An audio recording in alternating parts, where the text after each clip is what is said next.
I want to mention something before we dive in. So, in my experience, it's not so much about getting rid of everything, getting rid of ego, getting rid of stuff. Yeah. It's not so much about that. Because we can very easily, also in meditation, we can be busy with, first perhaps it is there shouldn't be thoughts, and then you realize, well, oops, thoughts just come. There's an innocence to thought forms, images, feelings, sensations. It just happens. And I remember still when people ask me that haven't meditated or whatever, they always feel like, well, I cannot meditate, and I will ask, or I will never be able to be a good meditator. And I will ask, well, what does that mean, being a good meditator? What would that look like? And most people will say, well, that there are no thoughts, that there's no this, no that. And I can understand that. So it's not so much that we're busy with getting rid of thought forms or any kind of form or anything. Yeah. It's more about opening ourselves up to our nature.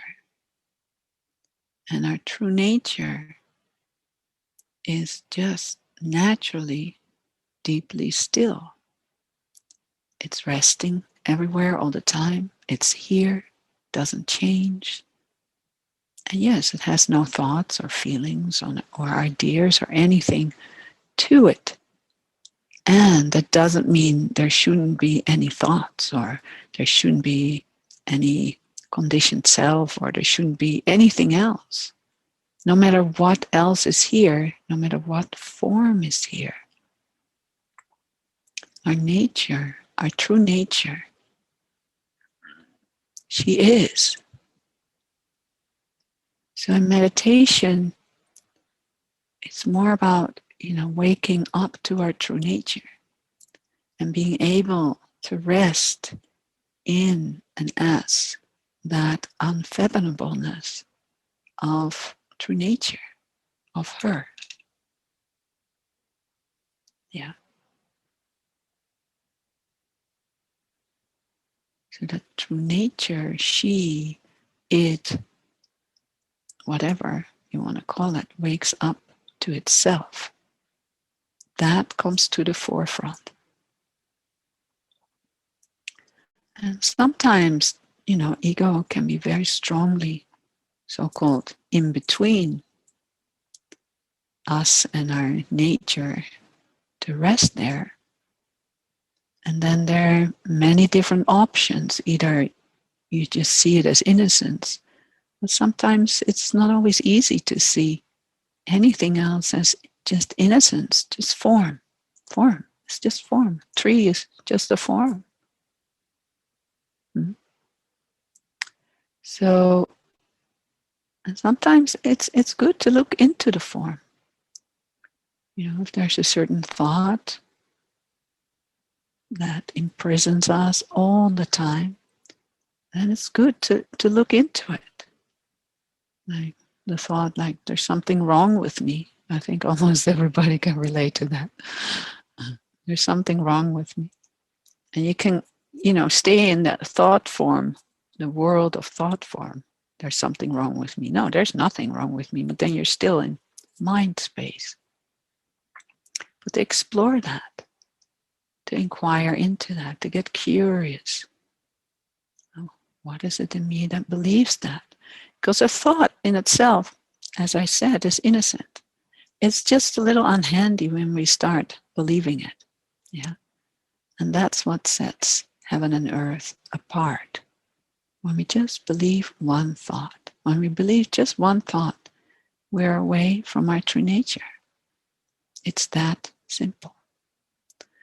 So the more this awake awareness comes to the forefront, more our true nature, she, comes to the forefront, wakes up to itself, the more we can see thoughts just for what they are. They're just thought forms, emotional forms, bodily forms. They're not bad, they're not good, they just are here. So I wanted to mention that because in meditation we can start fighting with any kind of form that comes and goes, or we can start fighting like, God, I just can't feel the silence. I'm still not awake. Still thoughts.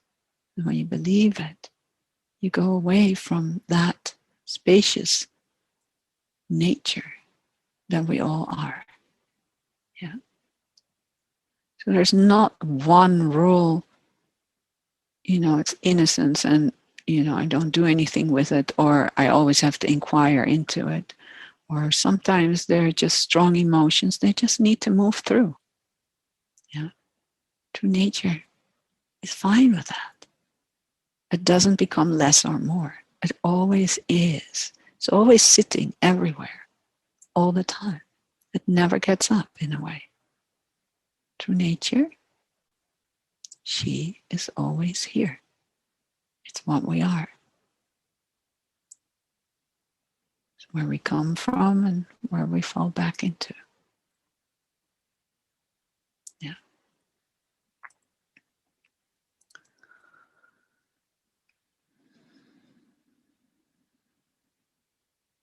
So there's nothing wrong or right with anything. It's just what is.